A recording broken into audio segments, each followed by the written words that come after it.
Hai, Assalamualaikum. Hari ni kita nak masak nasi dagang.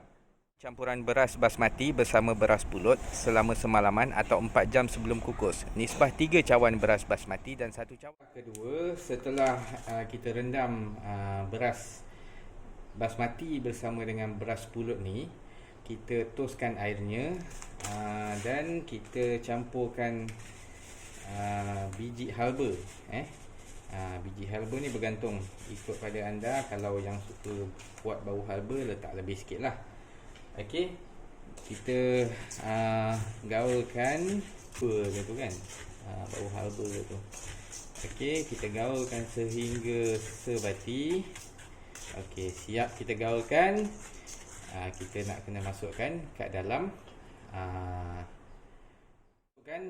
beras kita tadi ke dalam kukus.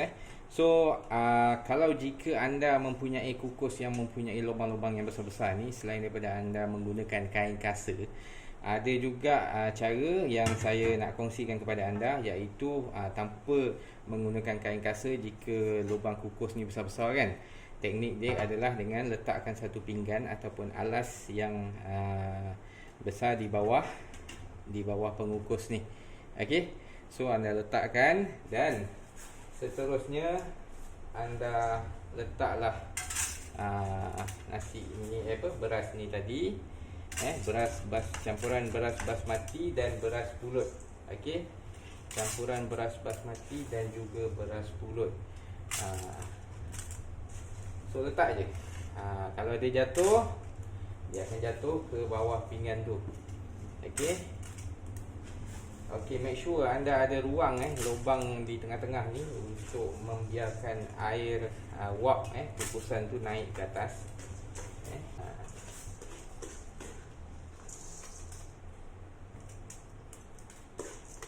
Okey, first sekali kita kena kukus beras ni Kita kena kukus beras ni sebelum kita menyantankannya.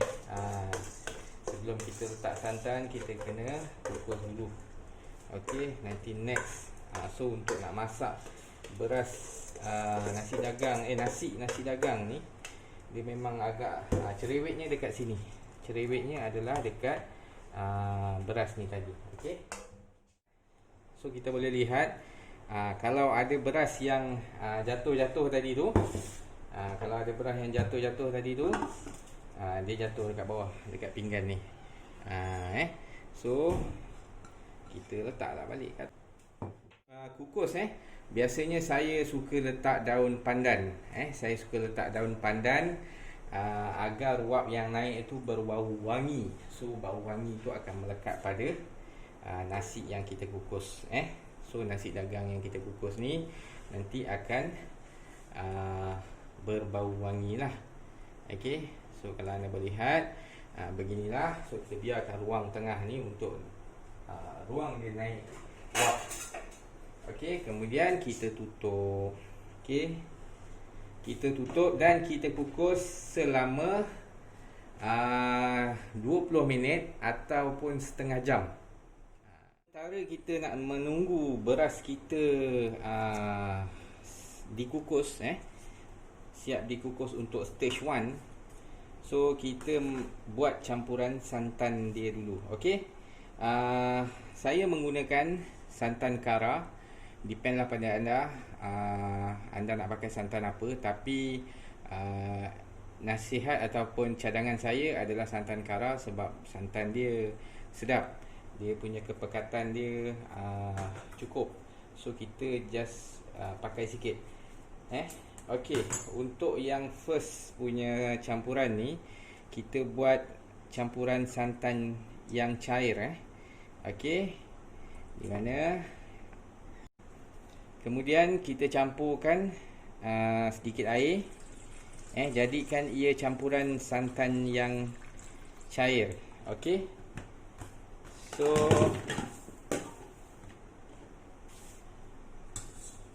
kita godakkan dia. Kemudian kita campur dengan sedikit garam. Begitu juga ikut pada cita rasa anda. Nak pekat ataupun nak Jangan terlalu masin lah. So santan ni agak-agak cair, untuk yang stage 1 punya campuran. So godakkan sehingga sebati, kacau ia sehingga sebati. Kemudian kita masukkan campuran minyak, kita campurkan sedikit minyak. Okey. Kita godak lagi.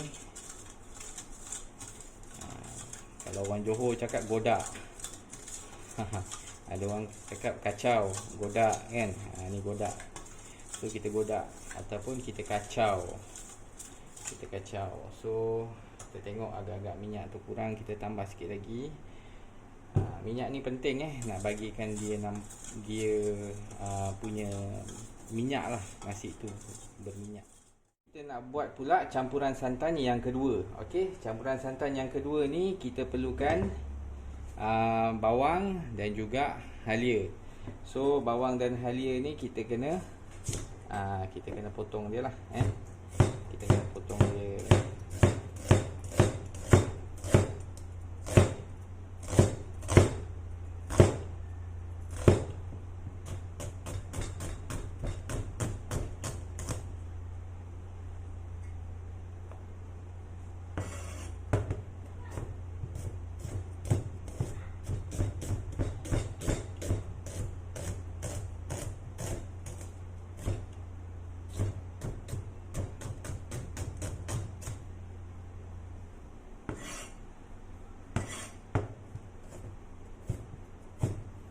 So halia ni kita kena potong halus-halus, tipis-tipis.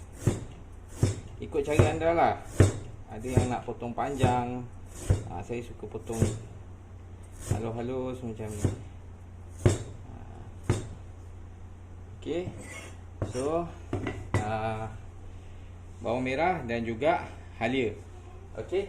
So untuk kita set up ataupun kita masukkan campuran santan yang kedua. Okey, yang tadi campuran santan yang cair.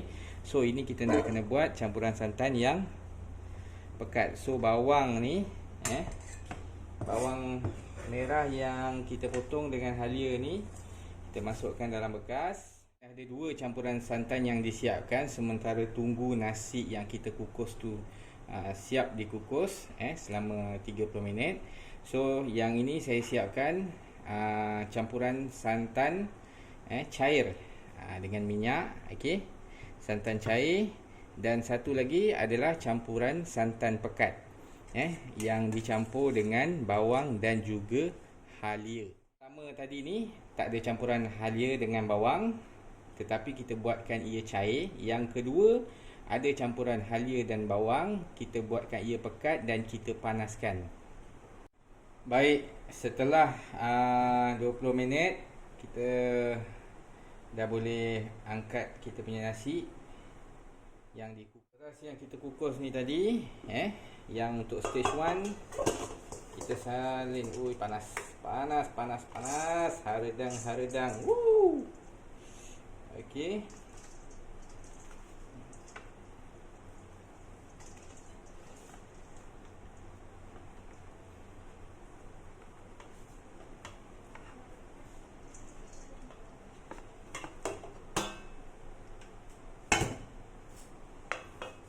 Okey, kita salinkan dalam bekas. Kita salinkan ia ke dalam bekas. Panas. Berhati-hati ya, boleh melecut. Campuran santan cair yang kita buat tadi, campurkan. Okey. Kemudian kita gaul sehingga rata. Kita gaulkan sehingga rata.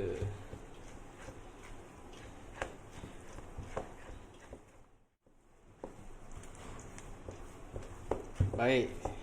Selepas kita dah gaul rata santan dengan beras nasi kita ni tadi, yang setelah kita kukus untuk stage 1 ni tadi, kita masukkan semula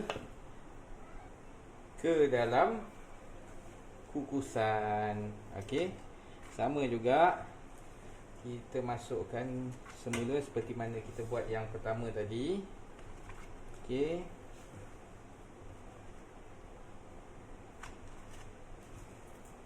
Saya isikan di tepian-tepian dia ni supaya ada ruang tengah yang memberikan laluan untuk uap tadi naik ke atas. Okey.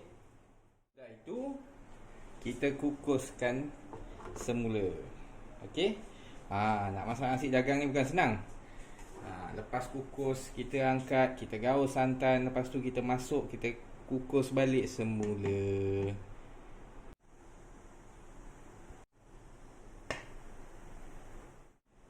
Okey, kita dah boleh angkat kukusan yang kedua dan kita masukkan lagi sekali ke dalam bekas. Berhati-hati. Ui, panas, panas. Berhati-hati, ianya sangat panas. Ianya sangat panas.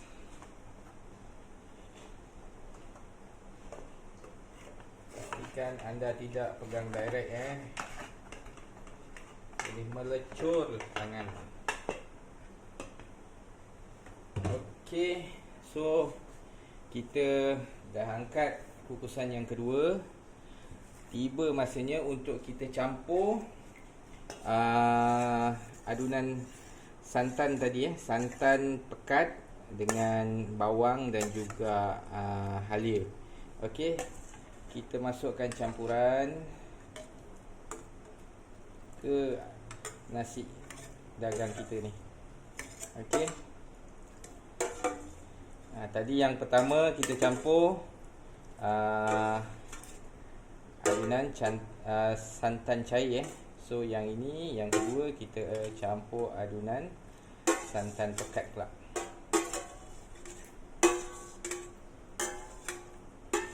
Okey.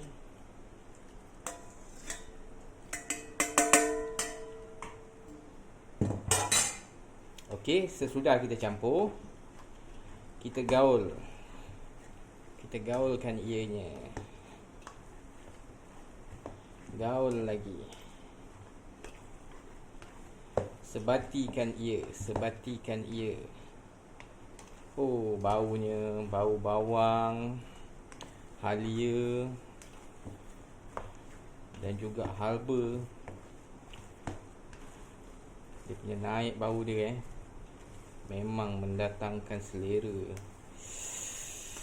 Hui, rasa macam terus nak makan je lah. Tapi belum boleh makan lagi sebab belum siap lagi. Kita nak kena masak gulai ikan tongkol pula lepas ni, atau orang Terengganu panggil ikan air. Selepas kita dah gaul sehingga sebati, okey. Dia ada beberapa teknik ada beberapa cara. Yang pertama, selepas anda angkat kukusan yang kedua dan gaul adunan santan yang kedua ni, ada yang dah boleh terus makan. Okey, ada yang dah boleh terus dihidangkan. Tetapi saya lebih suka untuk dikukus sekali lagi. Ini cara saya terpulang pada anda. Cara saya suka lagi sekali untuk dikukus. Tapi tak lama lah, tak lama. Lebih kurang 5 ke 10 minit saja untuk betul-betul disebatikan rasa dan baunya. Okey, terpulang untuk anda untuk ikut cara saya ataupun masak lagi. So, kita bersama. Untuk gulai ikan tongkol ni pula, kita kena rebus dulu Sebelum kita buat gulai ikan tongkol ni, kita kena rebus dulu. So, rebusan kita mestilah dengan asam. So, saya gunakan asam keping. Asam keping yang banyak asam keping yang banyak. Dan juga garam. Garam ni pun kena banyak. Okey.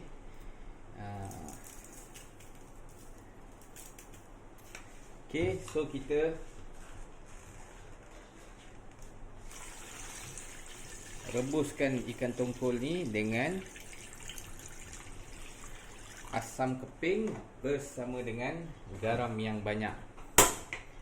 Okey, kita rebuskan sehingga ia masak lah.